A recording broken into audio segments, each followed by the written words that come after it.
Седмата смоквијада заврши. Остана организаторите да ги средуваат впечатоците и да продолжат со презентација на гевгелискиот бренд сладко озрели смокви.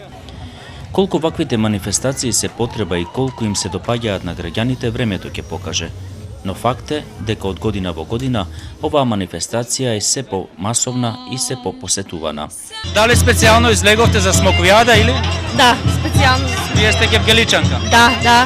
Ви се допаѓа ли ваквиот начин на организирање и ваквиот тип на манифестации? Супер, за поздрав. Убаво што се продолжува така традицијата, да се зголемават и во наредните години паровите да бидат се повеќе. Лани беа 10, сега 18, до година ќе биде 30. Одлично. Од првог дана сви се провели супер нам е тоа. Како поминавте годинава? Многу убаво. Добро, да.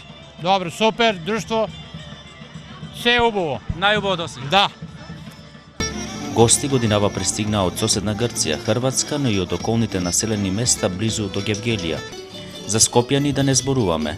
Смоквијадата е вистинско доживување за оние кои ја негуваат традицијата, но и за оние кои имаат за цел да купат по некое тегло сладко. Од манифестационен карактер, ова е единствениот собир кој на Гевгелија и нуди народно дружење, но и рекламирање на домашен специјалитет кој се пренесува од генерација на генерација. Годинава гевгеличани покажаа и докажаа дека знаат и умеат да се носат со големи збеднувања. Затоа што на смоквијада, освен организаторот Тера, беа вклучени многу јавни и приватни институции, но и граѓани кои искрено ја нудеа својата помош и поддршка, а да се надеваме дека тоа и понатаму ќе продолжи.